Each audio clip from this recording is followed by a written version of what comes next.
नमस्कार विद्यार्थी मित्रांनो, मी अवंतिका ग्लोबल ऑनलाईन मराठी क्लासेसमध्ये आपलं पुन्हा एकदा स्वागत करते. महाराष्ट्र सेट परीक्षा 2026 याकरिता आपण प्रिपरेशन करीत आहोत. आज आपण शिकणार आहोत कम्युनिकेशन. कम्युनिकेशनचे concept, types, model, channel, communication मधील barriers, trend in scholarly communication. या व्हिडिओत आपण कम्युनिकेशन हा जो टॉपिक आहे हा तुम्हाला पेपर 1 मध्ये तितकाच इम्पॉर्टंट आहे आणि पेपर 2 लाही तितकाच इम्पॉर्टंट आहे. सो हा कॉमन सब्जेक्ट आहे. आज आपण या व्हिडिओमध्ये कम्युनिकेशनचे कन्सेप्ट, कम्युनिकेशनचे टाइप्स आणि कम्युनिकेशनचे चॅनल हे जाणून घेणार आहोत. विद्यार्थी मित्रांनो, आपली बॅच सुरू झालेली आहे 20 ऑक्टोबर पासून. आपली कोर्सची फीस आहे 10,000 रुपये. आपण डिस्काउंट करून तिला 8,000 देणार आहोत. यात आपल्याला लाईव्ह लेक्चर्स मिळणार आहेत. संपूर्ण अभ्यासक्रमावर आधारित रेकॉर्डेड लेक्चर मिळणार आहेत. संपूर्ण अभ्यासक्रमावर आधारित नोट्स मिळणार आहेत. आपण यात प्रिव्हियस क्वेश्चन पेपर सराव करणार आहोत, प्रॅक्टिस करणार आहोत. MCQs आपण यात देणार आहोत. तुम्हाला अधिक माहितीसाठी या नंबरवर संपर्क साधता येईल.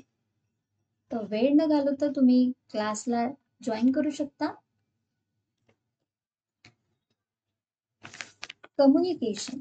कम्युनिकेशनलाच मराठीत आपण संप्रेषण म्हणतो. मानवी जीवनामध्ये प्रत्येक व्यक्तीला इतरांशी संवाद साधणे अनिवार्य ठरते. यालाच आपण संप्रेषण असे म्हणतो. संप्रेषणातून व्यक्ती आपल्या भावना, विचार, मत, इच्छा यांचे परस्पर एकमेकांना आदान प्रदान करीत असतात. संप्रेषणाद्वारे संप्रेषण हे शाब्दिक आणि अशाब्दिक असते. शाब्दिक म्हणजे जे तुम्ही आपल्या मुखाद्वारे सांगत असता ते तुमचं शाब्दिक कम्युनिकेशन, शाब्दिक संप्रेषण. आणि अशाब्दिक म्हणजे जे तुम्ही तुमच्या शरीराच्या हालचालीद्वारे, हावभावाद्वारे तुम्ही जे सांगत असता ते तुमचं अशाब्दिक कम्युनिकेशन. सो कम्युनिकेशनचे आता कन्सेप्ट जाणून घेऊया. Communication word is derived from Latin word communis, which means share. Communication हा शब्द लॅटिन या शब्दापासून आलेला आहे. तो शब्द म्हणजे कम्युनिस. याचाच अर्थ होतो शेअरिंग, म्हणजेच विचारांचे आदान प्रदान. ओके. कम्युनिकेशन हा शब्द लॅटिन भाषेतील कम्युनिस या शब्दापासून तयार झाला आहे. त्याचा अर्थ आदान प्रदान असा होतो. Exchanging of ideas and knowledge whether by letter, symbol, speech, writing and sign. तुम्ही तुमची जी काही कल्पना आहे, तुमचे जे नॉलेज आहे ते एक्सचेंज करता, त्याची देवाणघेवाण करता. ते कशाद्वारे? तुमच्या लेटर्सद्वारे, सिम्बॉल्सद्वारे, स्पीचद्वारे, रायटिंगद्वारे आणि काही संकेताद्वारे.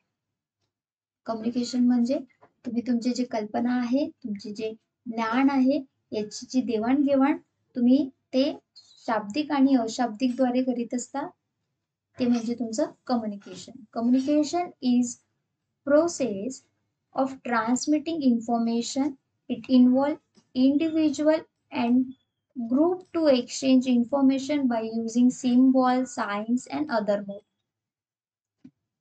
संवाद हा माहिती प्रसारित करण्याची एक प्रक्रिया आहे. ट्रान्समिटिंग इन्फॉर्मेशन प्रोसेस आहे कम्युनिकेशन. मग ते व्यक्तिगत असू शकते किंवा एखाद्या समूहाशी असू शकते. पण तुमचं जे कम्युनिकेशन राहील ते तुमचे काही सिम्बॉल्सद्वारे, काही सायन्सद्वारे किंवा इतर माध्यमाचा वापर करून तुम्ही ती इन्फॉर्मेशन काय करता? एक्सचेंज करत असता. ओके. डेफिनेशन्स बघूया कम्युनिकेशनचे. According to Newton and Summer, communication is exchange of fact, ideas as opinion or emotions by two or more persons. Newton आणि समर यांच्या मते संवाद म्हणजे दोन किंवा अधिक व्यक्तीमधील तथ्य, कल्पना, मत, भावना यांची देवाणघेवाण. कम्युनिकेशन हे फक्त दोन लोकांमधील असते असं नाही, तर कम्युनिकेशन हे दोन किंवा इतर दोन पेक्षा जास्त लोकांमध्ये जे संवाद होत असतात त्याला कम्युनिकेशन म्हणतात. जे विचारांचे आदान प्रदान होत असतात त्याला आपण कम्युनिकेशन म्हणत असतो. According to Keith Davis, communication is process of passing information. Communication is process of passing information and understanding from one person to another. केथिस डेव्हिस यांच्या मते संवाद म्हणजे एका व्यक्तीकडून दुसऱ्या व्यक्तीकडे माहिती पोहोचवण्याची जी प्रक्रिया आहे त्याला कम्युनिकेशन म्हणतात. अंडरस्टँडिंग असली पाहिजे, समजली पाहिजे ती माहिती. Okay. According to Koontz and O'Donnell, communication is an intercourses by word, letter, symbol or messages is a way that one organization members share meaning and understanding with others.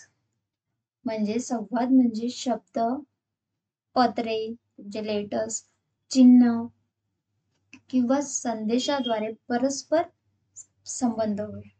यामधील जे तुमचा मेसेज जातो त्यातील परस्पर संबंध म्हणजे कम्युनिकेशन, ज्यामध्ये एका संस्थेतील एक सदस्य दुसऱ्यासोबत अर्थ आणि समजूत सामायिक करीत असतो. ओके. आता आपण बघणार आहोत चॅनल ऑफ कम्युनिकेशन. चॅनल्स काय आहेत कम्युनिकेशनचे? यालाच मराठीत संप्रेषणातील वाहिनी असं म्हणतात. Okay. Channel stand for carriers of message from the source to receiver, including written, telephonic, numerous and other mode. संदेश हे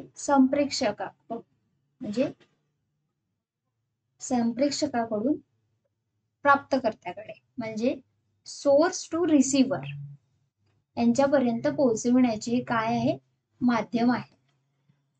मग ते काय असू शकतात? लेखी पोहोचवू शकतात रिसिव्ह कर्त्यापर्यंत, किंवा टेलिफोनिक दूरध्वनीद्वारे पोहोचू शकता, मौखिक पोहोचू शकता, ओरली तुम्ही सांगू शकता, किंवा इतर विविध प्रकारच्या ज्या पद्धती आहे त्याचा समावेश करून तुम्ही तुमचं जे मेसेज आहे ते तुम्ही रिसिव्हर पर्यंत पोहोचवू शकता. Okay. Communication channel refer to the way the information flow within the organization and other organization. म्हणजे संप्रेषणाच्या ज्या वाहिन्या आहेत त्यामध्ये असं म्हणता येईल की एक संस्था आहे, त्या संस्थेच्या आत किंवा इतर संस्थांबरोबर आपण ती माहिती कशा प्रकारे प्रवाहित करतो, ती माहिती कशा प्रकारे आपण त्यांच्यापर्यंत पोहोचवितो, त्याचे माध्यम म्हणजेच ते communication channel. Okay.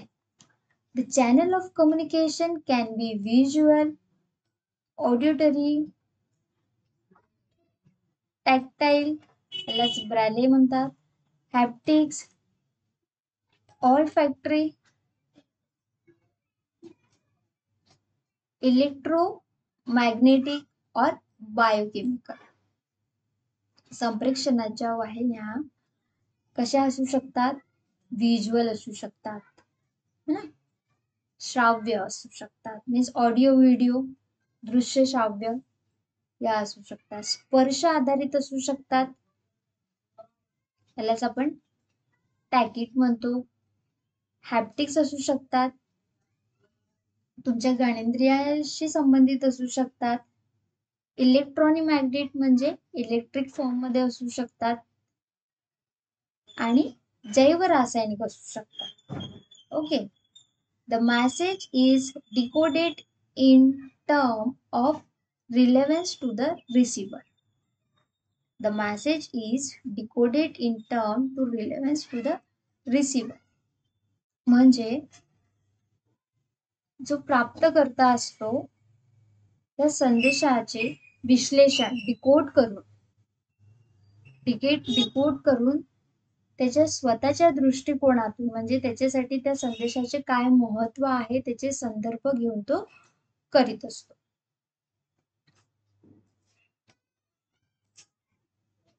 Okay. Each receiver decoded or interpreted the message in the light of his own previous experience and frame of the references. प्रत्येक प्राप्तकर्ता आपले पूर्वानुभव प्रिव्हियस जे तुमचं नॉलेज आहे प्रिव्हियस अनुभव पूर्वानुभव आणि जे रेफरन्सची संदर्भाची जी चौकट असते त्याच्या आधारावर संदेशाचे जे मॅसेज दिलेला असतो त्याचा तो अर्थ लागत असतो. Okay. Now we see the types of communication. कम्युनिकेशनचे प्रकार बघणार आहोत. एक आहे फॉर्मल आणि दुसरा आहे इनफॉर्मल. फॉर्मल कम्युनिकेशन आणि इनफॉर्मल. फॉर्मललाच आपण मराठीत काय म्हणत असतो औपचारिक संवाद आणि इनफॉर्मलला अनौपचारिक संवाद. सो फॉर्मल कम्युनिकेशन काय आहे ते बघून येऊया. फॉर्मल कम्युनिकेशन म्हणजे जेव्हा एखादा प्रेक्षक व ग्राहक यांच्यामध्ये जो संवाद होतो तो काय असतो नियोजित स्वरूपाचा, तो स्ट्रक्चरच असतो, तो प्लॅनिंग केलेला असतो. तो जो म्हणजे एखाद्या विशिष्ट उद्दिष्टावर ते बोलतात, चर्चा करीत असतात. हे तुमचं formal communication. Formal communication is written formal communication is written communication that contain tasks related to official information using printed documents. म्हणजेच औपचारिक संवाद हा अधिकृत स्वरूपातील लेखी संवाद असू शकतो ज्यामध्ये कार्यासंबंधी अधिकृत माहिती ऑथेंटिक इन्फॉर्मेशन जे ऑफिशियल इन्फॉर्मेशन आहे त्या माहितीचा समावेश असतो. मग ती माहिती ही प्रिंटेड फॉर्म मध्ये असते. ओके. प्रिंटेड डॉक्युमेंट्स थ्रू ते आपले कम्युनिकेशन करीत असतात. हा संवाद संस्थेच्या आतल्या किंवा बाहेरच्या स्तरावर माहिती संदेश पाठवण्यासाठी वापरला जातो. It transmit the information message within and outside the organisation. म्हणजेच हे तुमच्या संस्थेच्या आतमधल्या आत सुद्धा या प्रकारचं कम्युनिकेशन केले जाऊ शकते किंवा बाहेरच्या स्तरावर जे इंटरनॅशनल लेवलवर आपण म्हणू शकतो त्यांना एखाद्या गोष्टीबद्दल आपल्याला मेसेज करायचा आहे किंवा एखादी माहिती मागून घ्यायची आहे किंवा त्या संबंधित त्यांना काही संदेश पाठवायचा असेल तर तो आपण ऑफिशियल फॉर्म मध्ये करीत असतो. ते म्हणजे तुमचं फॉर्मल कम्युनिकेशन. ओके. फॉर्मल कम्युनिकेशनचे 4 मेन हे आहेत काय म्हणतात त्याला टाइप्स आहेत. फर्स्ट आहे अपवर्ड कम्युनिकेशन, सेकंड आहे हॉरिझॉन्टल कम्युनिकेशन, डाउनवर्ड कम्युनिकेशन आणि लॅटरल कम्युनिकेशन. पुढे बघूया. डाउनवर्ड कम्युनिकेशनला आपण काय म्हणतो अधोमुखी संवाद म्हणत असतो. याला अधोगामी असेही म्हणतात. हा जो संप्रेषण जे आहे हा जो संदेश आहे हे काय करतात एका संघटनेतील वरिष्ठ व्यक्ती काय करतात कनिष्ठ व्यक्तीला मेसेज देत असतात. म्हणजेच वरच्या स्तरावरून खालच्या स्तरावर असलेले जे काही लोक आहेत त्यांना मेसेज देणे, त्यांच्याशी संवाद साधणे वरिष्ठांकडून कनिष्ठांकडे. उदाहरणार्थ व्यवस्थापकाकडून कर्मचाऱ्यांना सूचना देणे, आदेश देणे, धोरण इत्यादी. ओके. जसं राज्याचे आपण प्रशासनाचा विचार केला तर राज्याचे मुख्य सचिव, त्यानंतर शिक्षक सचिव, त्यानंतर शिक्षक संचालक, त्यानंतर शिक्षक सहसंचालक आणि मग प्राचार्य. हा तुमचा डाउनवर्ड कम्युनिकेशन झालं. ओके, म्हणजे वरच्या स्तरावरून हे खालच्या स्तरावर येत गेले. अपवर्ड कम्युनिकेशन काय आहे? तर अपवर्ड कम्युनिकेशनलाच आरोही संवाद असं म्हणतात किंवा ऊर्ध्वगामी संवाद असे म्हणतात. हा संवाद जो आहे तो अधोमुखी संवादाच्या उलट आहे. म्हणजेच खालच्या स्तरावरून वरच्या स्तरावर, कनिष्ठांकडून वरिष्ठाकडे हा केला जातो. याच्या माध्यमातून वरिष्ठ व्यवस्थापकाला कामाच्या प्रगतीची माहिती, अडचणी किंवा अभिप्राय मिळत असतो. म्हणजेच कनिष्ठ पातळीवरून वरिष्ठ पातळीकडे एखादा मेसेज, एखादा संदेश पाठवला जातो. खालून वरच्या स्तरावर जे जातं त्याला मेसेज जातो, त्याला आपण आरोही संवाद म्हणतो. जसं प्रशासनाचंच बघूया परत. राज्याचे शिक्षण सचिव, शिक्षक संचालक, शिक्षक सहसंचालक, प्राचार्य आणि मग नंतर शिक्षक. ओके, मग तुम्हाला समजत असेल. लॅटरल कम्युनिकेशन, त्यालाच पार्श्व संवाद असे म्हणतात. It passes through different department or functional unit of organization or a different official who are not superior or subordinate relationship in the organization hierarchy. या संवादामध्ये काय होतं, हे संस्थेमधील विभागामध्ये किंवा वेगवेगळ्या कार्यात्मक युनिट्समध्ये हा होत असतो. अशा अधिकाऱ्याशी होतो जे एकमेकाचे कनिष्ठ पण नाहीयेत आणि वरिष्ठ पण नसतात, पण परस्पर समन्वयासाठी ते एकमेकांना माहितीची देवाणघेवाण करीत असतात. यालाच आपण लॅटरल कम्युनिकेशन म्हणतो. ओके, हॉरिझॉन्टल कम्युनिकेशनला काय म्हणतात? समपातळीवरील कम्युनिकेशन म्हणतात. It achieve coordinate in the activities of different department through sharing or pertinent information. म्हणजेच समपातळीवरील समपातळीवरील संवाद आहे आपल्या काय म्हणता येईल याला, की संप्रेषण अशा व्यक्तीशी केलं जाते जो की आपल्या समान लेवलचा असेल, सारख्या दर्जाचा असेल, त्या व्यक्तीशी संवाद करणे, एखाद्या विषयाबद्दल माहितीची देवाणघेवाण करणे म्हणजे हॉरिझॉन्टल कम्युनिकेशन होय. जसं एक शिक्षक हा दुसऱ्या शिक्षकाशी काय करीत असतो? संपर्क साधित असतो. एक प्राचार्य एक स्कूलचा प्रिन्सिपल आहे, दुसऱ्या प्रिन्सिपलशी तो एखाद्या विषयाविषयी काय करत असेल, चर्चा करत असेल, एखाद्या विषयी माहिती जाणून घेत असेल. त्यांची जे मत सांगत आहेत, जे विचारांची आदान प्रदान होत आहेत, त्याला आपण समपातळीवरील संवाद म्हणजेच हॉरिझॉन्टल कम्युनिकेशन. या प्रकारात संस्थेतील विविध भागातील समन्वय साधण्यासाठी आवश्यक माहितीची देवाणघेवाण केली जाते. या कार्यप्रवाहात एकसंधता आणि कार्यक्षमतेत वाढ होत असते. ओके, सेम लेवलवरचे लोक जे असतात हे आपले एकमेकांना विचारांचे आदान प्रदान या कम्युनिकेशन लेवलमध्ये करीत असतात. Okay, informal communication. आता आपण बघत होतो formal communication. Okay, informal communication काय आहे बघू. इनफॉर्मल कम्युनिकेशनलाच आपण अनौपचारिक संवाद असे म्हणतो. अनौपचारिक संवाद म्हणजे काय? हे संवाद काय असतं? प्लॅनिंग नसतं, स्ट्रक्चर नसते, यात कोणत्याच प्रकारचे नियोजन केलेले नसते. हे एक किंवा अनेक व्यक्तीशी सहजपणे आपला विचार, आपले मत, आपली भावना हे काय करतात? शेअर करतात, सांगत असतात, विचारांची देवाणघेवाण करत असतात. त्यालाच आपण अनौपचारिक संवाद म्हणतो.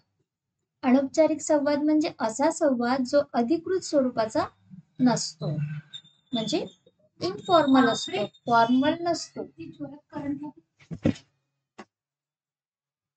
म्हणजे तो कोणत्याही ठराविक नियम, मार्गदर्शक तत्वे किंवा अधिकृत प्रक्रियेनुसार केला जात नाही. या संवादासाठी कोणतेही विशिष्ट माध्यम किंवा मार्ग म्हणजे चॅनल ठरलेले नसते. यात काही विशिष्ट माध्यम नसते की ते तुम्ही रिटर्न फॉर्म मध्येच द्या किंवा तुम्ही एखाद्या चॅनलद्वारे तुम्ही त्यांना मेसेज द्या, असं काहीच नसते. उदाहरणार्थ social media, Facebook, SMS, WhatsApp इत्यादीच्या माध्यमातून हा संवाद साधू शकता. हा संवाद काय असतो? गैर औपचारिक असतो, गैर अधिकृत असतो, मीन्स नॉन फॉर्मल असतो, नॉन ऑफिशियल असतो. ओके. अनौपचारिक संवाद पूर्वनियोजित नसतो, बरोबर, म्हणजे याला प्री प्लॅन केलेले नसतात. तो लेखी स्वरूपात नोंदवला जात नाही, म्हणजे रिटर्न फॉर्म मध्ये तो नसतो.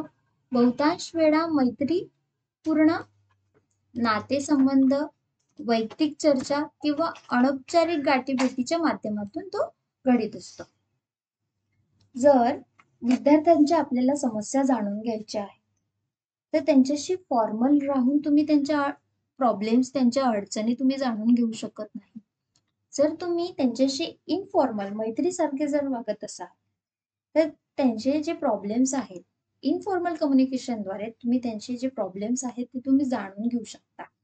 म्हणजेच विद्यार्थी हा तुम्हाला त्याचे जे काही प्रॉब्लेम्स आहेत, जे काही अडचणी आहेत, तो इझिली तुम्हाला तो शेअर करेल. तर हे होतं फॉर्मल आणि इनफॉर्मल दोन कम्युनिकेशनचे. खूप तुम्हाला व्हिडिओ जो क्लास आहे तो आवडला असेल आणि समजलाही असेल. हा खूप स्कोरिंग टॉपिक आहे पेपर 1 आणि पेपर 2 चा. तर नक्कीच व्हिडिओ तुम्हाला आवडला असेल तर शेअर करा, सबस्क्राईब करा आणि क्लासला लवकरात लवकर जॉईन करा. थँक्यू.